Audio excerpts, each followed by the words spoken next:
โอเคဆိုတော့အားလုံးပဲမင်္ဂလာပါ handicap knowledge ကနေပြန်လဲကြိုဆိုလိုက်ပါတယ်ဒီနေ့ည16သင်းအစဉ်ရှုံးထွက်ပွဲစဉ်2ပွဲရှိပါတယ်အဲ့ဒီ2ပွဲကိုကျွန်တော်မပြောခင်မနေ့က2ပွဲအကြောင်းကျွန်တော်နည်းနည်းလေးပြန်ပြောကြည့်အောင်ဆိုတော့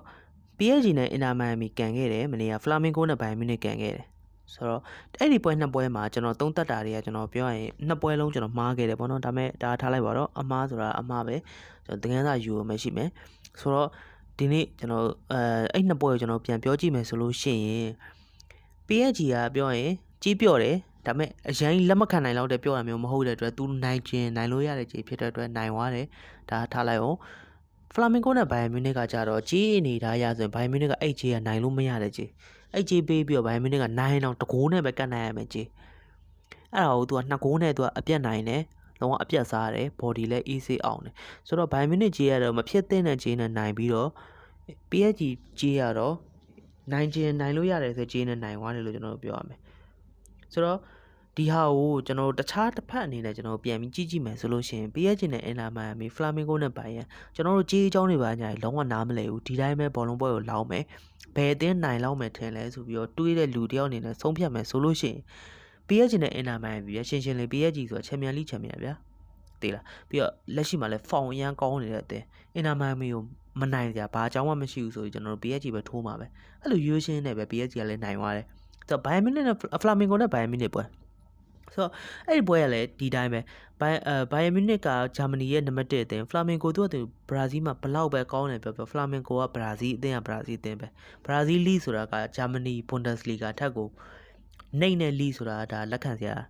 လို့ညင်းစရာအကြောင်းမရှိဘူးဗျာတကယ်မလက်မခံနိုင်စရာအကြောင်းမရှိဘူးဆိုတော့ဖြစ်တဲ့အတွက် Bayern Munich ကနိုင်မှာပဲအဲ့လိုပဲရိုးရှင်းတွေး Bayern Munich body ပဲနေလိုက်လို့ရှိရင်လည်းမနေ့က AC ပဲ Bayern Munich body နိုင်သွားမှာပဲဆိုတော့မနေ့ကပြောရမယ်ဆိုရင်ကြီးနေကျွန်တော်တို့အရင်ရှုပ်ခက်တွေးနေတဲ့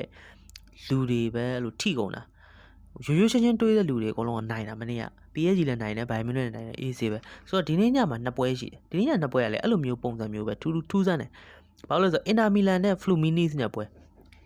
ရိုးရှင်းပဲကျွန်တော်တို့တွေးကြည့်မယ်ဆိုရှင် Inter Milan နိုင်ပါသိကြတယ်Inter Milan ဆိုတာကချန်ပီယံလိမှာဒုတိယဖြစ်ခဲ့တဲ့အသင်းသူ့ရဲ့ဒီ league အဆင့်အတန်းရတဲ့ Serie A league ဆိုတာကဒီ Italy Serie A ဆိုတာကလည်းဘရာဇီးထက်ကိုသူကအများကြီးကောင်းတယ်အများကြီးလက်တာတယ်အသင်းတွေကအစဒီဥရောပ league ဖြစ်တဲ့အတွက်အများကြီးกว่าတယ်ဆိုတော့ Inter Milan မနိုင်ပါပဲ Inter Milan သူနီးပြဘလောက်ပဲပြောင်းနေပဲပြော Inter Milan ရှေ့အုပ်စုမှာလည်းသူနိုင်ထိုက်တဲ့ပွဲတွေကိုသူနိုင်တာပဲဖြစ်တော့ Inter Milan နိုင်မယ်အကြီးတွေပါတယ်မစင်စားဘူး Inter Milan body ပဲချမှာပဲအဲ့လိုပဲ Man City နဲ့ El Hilal ရိုးရှင်းပဲတွေးမယ်ဆိုလို့ရှိရင်ကျွန်တော်တို့ El Hilal ဆိုတာက Saudi Pro League ရဲ့နံပါတ်1အသင်းသူကနံပါတ်1မကလို့နံပါတ်ဘလောက်ပဲဖြစ်နေနေ Saudi Pro League ဆိုတာကဘယ်လိုပြောရမလဲဟိုဟာပဲဗျာဒီဗာလဲအာရှဘောလုံးအဆင့်အတန်းရဲ့ league တစ်ခုပဲဗျာအာရှဘောလုံးအဆင့်အတန်းပဲရှိလားဆိုတော့ Man City ဆိုတာကဥရောပဘောလုံးအဆင့်အတန်းများသိလားအင်္ဂလန်ပရီးမီးယားလိမှာကစားနေတဲ့အသင်းဆိုတော့ Man City မှနိုင်မှာပဲဒါကလူတိုင်းရိုးရှင်းပဲတွေးလိုက်တာနဲ့ရှင်းတယ်ဆိုတော့အဲ့ဒီအနေထားရကြည့်မယ်ဆိုရင်ဒီနေ့ညကိုရိုးရှင်းပဲတွေးမယ်ဆိုရင် Inter Milan body Man City body ဆိုပြီးအဖြေထွက်လာတယ်ဒါမဲ့ကျွန်တော်အနေနဲ့ကျတော့ကျွန်တော်ရိုးရှင်းတွေးရတဲ့ကျွန်တော်ကြေးတွေကိုပို့ပြီးစိတ်ဝင်စားတယ်ရိုးခက်ပဲကျွန်တော်တွေးချင်တယ်ဆိုတော့ကြေးကိုစပြောမယ်Inter Milan body Inter Milan ကြေးအနေနဲ့ကဘယ်လိုမျိုးပေးထားလဲဆိုတော့ body ကြေးက1+30စားဆိုပြီး Inter Milan ကပေးတယ်ကိုပေါင်းစေးနှလုံး50ရှုံးပေးတယ်ဒါမနက်ကစတယ်ကြေးပေါ့နော်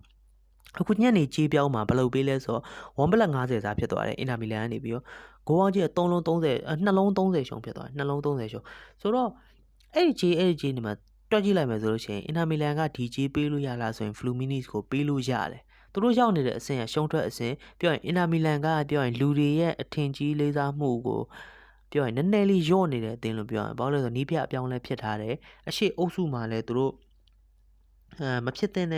ဥစ္စာတွေဖြစ်ထားတယ်ဥမာပြောရင် Inter Milan ကဗျာအရင်တော့ဆိုလို့ရှိရင်ဘာစီလိုနာနဲ့ပွဲဆိုအရင်သိတာတယ်တော့ဟိုပွဲစ10မိနစ်လောက်အတွင်းမှာလည်းပဲသူတို့ဂိုးစားရနေပြီသိရမလားအရင်နီးပြနေဆိုလို့ရှိရင်အင်ဇာဂီရဲ့ Inter Milan ဆိုတာကလုံးဝခံစစ်လက်ကောင်းသလိုတိုက်စစ်လက်ကောင်းတယ်လုံးဝတစ်လုံးဆိုတစ်လုံးပဲလုံးအပိုင်တစ်လုံးဆိုတာနဲ့တစ်လုံးပဲအဲ့တစ်လုံးပဲလောက်တာတို့ကလည်းဆိုတော့တကူပဲဆိုတော့အဲ့လိုမျိုးစောစီးတွေကဂိုးသွင်းနေကြအတင်းကနေပြီးတော့ Inter Milan အခုနောက်ဆုံး2ပွဲမှာဆိုလို့ရှိရင်မိနစ်60ကျော်မှာသူတို့ဂိုးသွင်းတယ်မိနစ်60မိနစ်80မိနစ်တချို့ပွဲဆိုမိနစ်90 plus ဘယ်နှမိနစ်ဆိုပြီးအဲ့ခင်လောက်ကြမှာဂိုးရတာတွေတောင်ရှိတယ် အဲ့လိုဆိုတော့အင်တာမီလန်ကပြောရရင်လူတွေရဲ့အထင်ကြီးမှုအောက်ကိုနည်းနည်းလေးရောက်နေတဲ့အသင်းလို့ပြောရမယ်ဆိုတော့ DJ ပေးတာကအင်တာမီလန်ကပေးလို့ရတယ်အင်တာမီလန်တကိုးနဲ့နိုင်1 plus 50 1 plus 30အခုပေးထားတယ်1 plus 50ပေါ့နော်ဆိုတော့အင်တာမီလန်တကိုးနဲ့နိုင်ရင်50စားမယ်ဆိုတော့ကမင်းတို့ကအင်တာမီလန်နိုင်လို့ရှင်တော့မင်းတို့က50ပဲရုံးမယ်ဆိုတဲ့သဘောမျိုးဆိုတော့ပေးလို့ရတယ်အင်တာမီလန်လည်းအဲ့တကိုးနဲ့သူနိုင်သွားလို့ရတယ်DJ ကပြော့တယ်လို့လည်းပြောလို့မရဘူးပြင်းတယ်လို့လည်းပြောလို့မရဘူးဆိုတော့ကျွန်တော်ကအဲ့လိုမျိုးလွယ်တဲ့လမ်းကိုကျွန်တော်တိတ်မကြိုက်ဘူး1 plus 50အင်တာမီလန်တစ်လုံးသွင်းတာနဲ့50ရပြီမင်းတို့က50ပဲရောမယ်အင်တာမီလန်တော့နှလုံးမသွားဘူးဆိုပြီးသူကပြောထားတယ်ဆိုတော့ပြန်ကြည့်ကြည့်မယ်ဆိုရင်အင်တာမီလန်ခံစစ်ကိုအသားပြုတဲ့အသင်းဖြစ်နေပြီအခုချိန်မှာလုံးဝပြောရရင်အင်ဇာဂီလည်းခံစစ်ကိုတော့အသားပြုတယ်ဒါပေမဲ့ချီဖူအခုနီးပြတဲ့လက်ထက်ချီဖူပေါ့နော်ချီဖူနီးပြလက်ထက်မှာကျွန်တော်တို့ဒီခံစစ်ကိုကစားတယ်ဒါပေမဲ့သူကတိုက်စစ်ကိုအရင်မလုပ်တော့ဘူးအရင်အင်တာမီလန်ကကျတော့ခံစစ်ကစားတယ်ဆိုမှခံစစ်မှာဘောလုံးပြန်ရပြီဆိုတာနဲ့သူကတိုက်စစ်ကိုချက်ချင်းသွားတာလောင်းဘောနဲ့သွားတယ်ဒီလုံးဝ quick counter quick translation တွေနဲ့သွားတယ်ဆိုတော့အရင်အင်ဇာဂီရဲ့အင်တာမီလန်ကအဲ့လောက်ထိကောင်းခဲ့တာဒါပေမဲ့အခုအင်တာမီလန်ကကျတော့ခံစစ်ကိုလုံတလောက်ပိတ်မယ်ပိတ်ပြီးတော့မှတိုက်စစ်ကိုသူကအေးဆေးဆေးပြန်စမယ်ဆိုတဲ့ပုံစံမျိုးဖြစ်သွားတယ်ဖြစ်တော့သူက intensity လျော့သွားတဲ့အတွက်သူတို့ကစားအားတော့ချွေတာနိုင်သွားတယ်ဒါပေမဲ့အရင်ကလောက်ပောက်ကွဲပြင်းထန်တဲ့အင်တာမီလန်မဟုတ်တော့ဖလူမီနီအနေနဲ့ပြန်ကြည့်မယ်ဆိုရင်ဖလူမီနီကဒီပွဲမှာသူကအောက်အသင်းဘရာဇီးအသင်းအဲ့တော့မှဘရာဇီးအသင်းတွေမှာသူတသိန်းကလည်းတက်ပြီးသားဆိုတော့သူတို့အသင်းကပြောရင်အရင်မျက်နှာသာပေးခံရဖို့လည်းမရှိဘူးဆိုတော့ဒီဖလူမီနီအနေနဲ့ကဒီပွဲမှာသူကခံရင်အရင်ဆုံးခံစော့အောင်ပါပဲမတက်နိုင်ပါဘူးသူတို့ကဖွင့်စော့လို့မရဘူးသူတို့ဖွင့်စော့လိုက်ရင်အင်တာမီလန်ကတခုခုလောက်သွားရင်သူတို့ရှုံးသွားမှာအဲ့တော့သူတို့ 8 risk ကိုယူမဲ့စားသူတို့ကလည်းဒီမာကြောနဲ့ခံစစ်ကိုပဲပြင်လာမှာပဲအဲ့လိုခံစစ်ချင်းတွေ့တဲ့ပွဲမှာကျွန်တော်ကအဲ့လိုဂိုးကြီးရသွားလိမ့်မယ်လို့ကျွန်တော်မထင်ဘူးပေါ့နော်မတွေးထားဘူးဘာလို့လဲဆိုတော့အင်တာမီလန်ရဲ့ဂိုးသွင်းနှုန်းကလည်းပြောရင်အရင်တော့လောက်ကောင်းတာမဟုတ်တော့ဘူးဆိုတော့ဖြစ်တဲ့အတွက်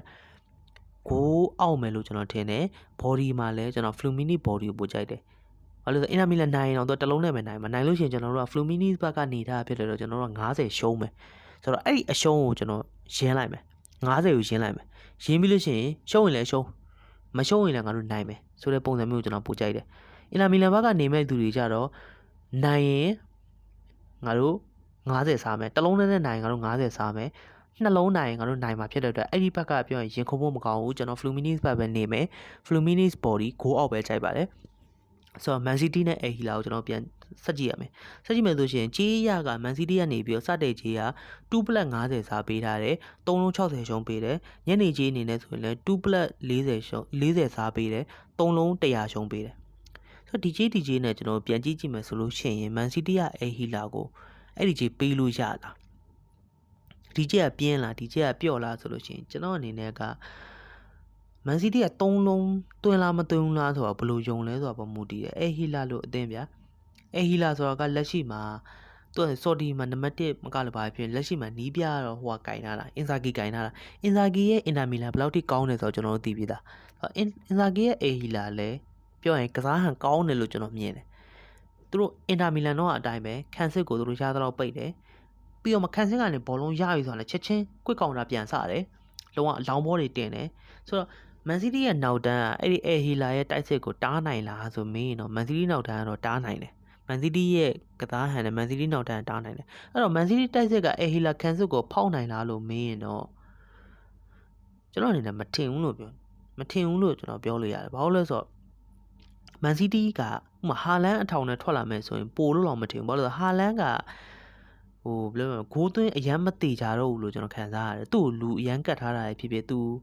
ူအကတ်ခံရတာသူဟိုလိုပြောရင်ဒီဘရိုင်းနာမရှိတော့တဲ့နောက်ပိုင်းပေါ့ဗျာသိရမလားဟာလန်ကဒီဘရိုင်းနာမရှိတော့တဲ့နောက်ပိုင်းအရန်ဂိုးသွင်းတေချာတဲ့တိုက်စစ်မဟုတ်တော့ဘူးလို့ကျွန်တော်ခံစားနေရတယ်ဆိုတော့ကျန်တဲ့ဖိုဒန်တို့ရှိမယ်မာမို့စ်တို့ရှိမယ်ချာကီတို့ရှိမယ်ဆိုတော့ဒီပလေယာတွေနဲ့မှာမန်စီးတီးရဲ့ကစားဟန်ထဲမှာ3လုံးပြတ်နိုင်လားEl Hilalအဲ့လိုပြန်စဉ်းစားကြည့်မယ်ဆိုရင်ကျွန်တော်ကတော့2လုံးပဲသွားလိုက်မယ်လို့ထင်တယ်2လုံးဒါမှမဟုတ်1လုံးပဲသွားလိုက်မယ်မန်စီးတီးကမန်စီးတီးနိုင်ကောင်းနိုင်လိမ့်မယ်ဒါပေမဲ့1လုံး2လုံးအဲ့ထက်မပိုဘူးကျွန်တော်အဲ့လိုတွေးထားတယ်ဆိုတော့ El Hilal ရဲ့နောက်တန်းကိုလည်းကျွန်တော်ယုံကြည်ကြည့်နေတယ်ဘာလို့လဲဆိုတော့ El Hilal ရဲ့နီးပြအင်ဇာဂီကအရင်အင်တာမီလန်မှာတော့သူအစာပြီးလို့ဗျာတင်မှာအသက်ကြီးနေတဲ့ ဘဲကြီးကိုတော့မှ तू ကကောင်းကောင်းမွန်မွန် quality နောက်တန်းတစ်ယောက်ဖြစ်အောင် तू သုံးပြနိုင်သေးတာပဲဒီကူလီဘိုင်လီလို player တစ်ယောက်ရှိနေတဲ့ဒီနောက်တန်းကို तू မလုပ်ပြနိုင်တဲ့အကြောင်းမှမရှိဘူးအကောင်းစားနောက်တန်းဖြစ်အောင်မလုပ်ပြနိုင်တဲ့အကြောင်းမရှိဘူးဆိုတော့ကူလီဘိုင်လီကိုလည်းကျွန်တော်ယုံကြည်တယ်ဒီနီးပြအင်ဇာဂီကိုလည်းကျွန်တော်ယုံကြည်တာဖြစ်တဲ့အတွက်ဒီပွဲကျွန်တော်အေဟီလာဘော်ဒီကြိုက်တယ်ကိုပေါင်းကြီးမှာတော့3လုံး100ရှုံး4လုံးမှအနိုင်ဖြစ်တဲ့အတွက်ကျွန်တော်ဒီပွဲကိုဂိုးအောက်လည်းကြိုက်တယ်ဂိုးအောက်လည်းကြိုက်တယ်ဒါပေမဲ့ဂိုးပေါ်ဂိုးအောက်ကိုတော့မှန်တိုင်းပြောရရင်ကျွန်တော်အရန်မကြိုက်ဘူးဘယ်ဟာပိုကြိုက်လဲဆိုရင်အေဟီလာဘော်ဒီကိုပိုကြိုက်တယ်ဒီပွဲမှာဂိုးပေါ်ဂိုးအောက်ကိုမဖြစ်မနေမှန်းကွာဆိုလို့ရှိရင်တော့ကျွန်တော်ဂိုးအောက်ကိုပိုကြိုက်တယ်ဂိုးအောက် body out ပေါ့နော်အပေါ် Fluminis နဲ့အင်နာမီလန်နဲ့ Fluminis ပွဲမှာလည်း Fluminis ကိုကြိုက်တယ်ဂိုးအောက်ကိုကြိုက်တယ်ဒီ Man City နဲ့ Ahila ပွဲမှာလည်း Ahila ကိုကြိုက်တယ်ဂိုးအောက်ကိုကြိုက်ပါတယ်ဆိုတော့ဒီနေ့မှာကျွန်တော်ရိုးရိုးရှင်းရှင်းနဲ့သုံးသပ်တာတစ်ခုကြေးနေနဲ့သုံးသပ်တာတစ်ခုကျွန်တော်နှစ်ခုလုပ်ပေးထားတယ်ရိုးရိုးရှင်းရှင်းကြတော့ Inter Milan body Man City body ဒါရိုးရိုးရှင်းရှင်းပဲရိုးရိုးရှင်းရှင်းလောင်းမဲ့ကစားသမားတွေကကျွန်တော်ဂိုးပေါ်ဂိုးအောက်ကိုကျွန်တော်ထည့်စဉ်းစားစရာမလိုဘူးဘာလို့လဲဆိုတော့ဂိုးပေါ်ဂိုးအောက်ကပေါ်ခြင်းလည်းပေါ်တယ်အောက်ချင်လည်းအောက်တယ်လို့ကျွန်တော်ပြောလို့ရတယ်ဆိုတော့ရိုးရှင်းရှင်းလေးပဲလုပ်ချင်တယ်ဆိုလို့ရှိရင် Inter Milan နဲ့ Man City ကိုပဲထည့်ပါကျွန်တော်တို့ကြေးနေနဲ့ရွှေရွှေချက်တွေးချင်တယ်ဆိုလို့ရှိရင်တော့ Fluminis နဲ့ Ahila နဲ့ကိုထည့်ပါလို့ကျွန်တော်ပြောချင်ပါတယ်ဆိုတော့ဒီနေ့ဗီဒီယိုဒီလောက်ပါပဲကျွန်တော်ကအမှန်တိုင်းပြောရရင်ဒီလိုအချိန်မှာပေါ့နော်ဒီစတဲ့ကြီးတွေညနေကြီးတွေထွက်တဲ့အချိန်တွေမှာကျွန်တော်ဘောလုံးပွဲထည့်လို့မရှိဘူးဘယ်ချိန်မှာထည့်လဲဆိုရင်ဥမာညတနာရီခွဲကန်မဲ့ပွဲဆိုရင်ကျွန်တော်အဲ့မတိုင်ခင်7ခွဲမှာကျွန်တော်လူစင်းထွက်တယ်အဲ့ဒီလူစင်းထွက်တဲ့လူစင်းကိုကျွန်တော်စောင့်ကြည့်ပြီးတော့မှပဲဒီလူစင်းမှာဒီလူတွေပါတယ်ဒီလူဖြစ်နိုင်တယ်ပြီးရင်အဲ့ချိန်မှာတော့ဖြစ်တဲ့ကြီးကိုကျွန်တော်ထပ်ကြည့်တယ်အဲ့ကြီးနဲ့ညနေကြီးနဲ့စတဲ့ကြီးနဲ့မှာကြီးတွေဘယ်လိုပြောင်းလဲလာလဲဆိုတာပေါ့မူတည်ပြီးတော့မှပဲကျွန်တော်ကဘောလုံးပွဲတစ်ပွဲကိုကျွန်တော်ထည့်လိရှိတယ်အဲ့လိုဖြစ်တဲ့အတွက်ကျွန်တော်အဲ့လိုမျိုးထည့်မဲ့အချိန်မှာကျွန်တော်လည်းလူလိုက်ထည့်ခြင်းတဲ့လူတွေကတော့ဒီ comment မှာ Telegram channel group ချပေးထားပါမယ်အဲ့ဒီ group ကိုဝင် join ပြီးတော့ကျွန်တော်ထည့်တဲ့ဟာတွေကိုယုံကြည်လိုက်ခဲ့လို့ရတယ်တကယ်လို့မယုံကြည်ဘူးဆိုလို့ရှိရင်လည်းကျွန်တော်ကိုပတ်ကန်လို့ရတယ်ဘာလို့လဲဆိုတော့ဒီရက်ပိုင်းမှာကျွန်တော်အရှုံးတွေများနေတာဖြစ်တဲ့အတွက်ကျွန်တော်ကိုပတ်ကန်လည်းတော်တော်လေးရလောက်တယ်လို့ကျွန်တော်ခံစားရတယ်ဆိုတော့ကျွန်တော်ကတော့ဒီရှုံးလို့ဆိုပြီးတော့ဒီ tips တွေပေါ့နော်ဆက်မပေးဘဲနဲ့ကျွန်တော်နားနေမှာမဟုတ်ဘူးကျွန်တော်ကိုရှုံးနေလို့ဆိုပြီးတော့လည်းလာကြည့်ပြီးတော့ကျွန်တော်ကိုပတ်ကန်ပြီးတော့အကျိုးမြတ်ရသွားတယ်ဆိုရှင်လဲကျွန်တော်တို့ကဒါညီကိုတို့အတွက်ကျွန်တော်ဝမ်းသာတယ်ဆိုတော့ဥစ္စာကိုပြောရင်းနဲ့ပဲနောက်နေ့ဗီဒီယိုမှာပဲဆက်လက်ပြီးတော့တွေ့ကြတာပေါ့ဗျာ